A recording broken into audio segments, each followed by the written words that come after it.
It's my feel-good breakfast show. Welcome back. Thank you so much for joining us. You can see I am really enthused for today's discussion. Being a Health Tuesday, we are focusing on epilepsy this morning. It's something we really do need to spread education around. Now, did you know that epilepsy, in fact, affects 1 in every 100 people in South Africa? So there are around 50 million people worldwide who suffer from this disorder. With us this morning to share their perspective a little bit more about epilepsy is the director of the Western Cape branch of Epilepsy South Africa, Wendy Neft, and then epilepsy sufferers, Gabriella or Gabby Joseph and Jessie Williams, who are both living with the condition. Thank you so much for coming out. Thank you for doing what you do every day. First of all, your organization is amazing, Wendy. But to Jessie and Gabby, thank you so much. I have a feeling there is a lot of uncertainty in this space. We need to hear directly from people living in the space. So thank you so much for being brave enough to sit in front of all of these people on this amazing couch. No pressure. Thank you so much for sharing that, because I kind of envision this as a lifelong journey that you've got all this time to get used to and understand. Bam, at this stage of your life. Incredible.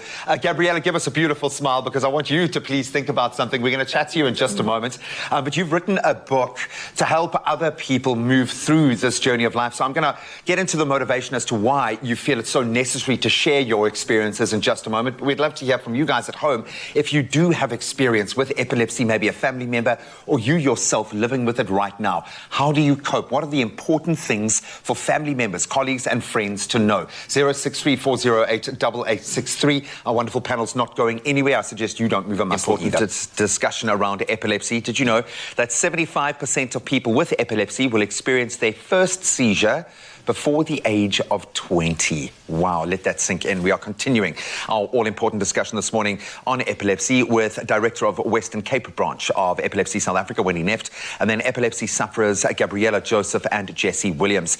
Gabby, I'm going to start with you. Thank you so much for sticking around, and thank you so much for your contribution in this space. You've recently written a book. Why was it so important for you to tell the story? What are you wanting to educate or empower people around when it comes to epilepsy? Well, basically, I just want to encourage people who are epileptic and have family members and community members who are surrounded with individuals by epilepsy to understand that it is not the end of the road. A lot of stigma that comes with epilepsy is that sometimes people are incapable of doing a lot of things, like maybe functioning like a normal person, but that isn't true.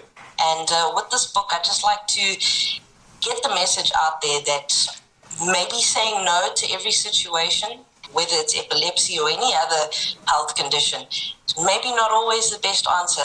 That little bit of faith that we have in ourselves and that the rest of people have in us motivates us and actually could be a little bit stronger than the medicine we receive sometimes. Wow. That is the human condition. Gabby, I absolutely love that. We've had a couple of voice notes come through already. I'm going to chat now to Anonymous in just a moment. We're going to get their perspective, essentially, so I get that. Gabby, I really wanted to hear from you because you are being quite proactive in this space to break down those stigmas. In your personal journey, what do you believe needs to shift here? What help can be offered? Does it need to come from the medical fraternity? Do we need more connections like Epilepsy South Africa, that kind of network? What do you think is the key take-home for us today? Graham, I really believe that corporate environments can incorporate epileptic training into their systems. I do know a lot of companies offer first aid training, and I do think it would be a good movement for companies to involve first aid training in terms of epilepsy within their programs. I think that would help a lot of people who are assisting the epileptic. They would also feel a whole lot more confident, and I think we tend to help out a little bit more the more knowledge we have. So I definitely believe that first aid training should definitely include epileptic and seizure administration help.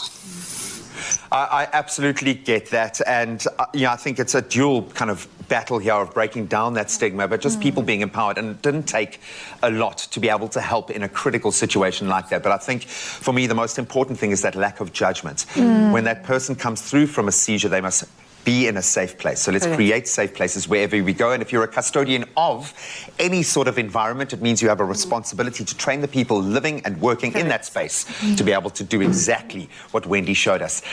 Jessie, thank you so much for being brave enough to open this window into your world. Thank you so much to Gabby and everybody else for weighing in on this conversation. We really do appreciate it.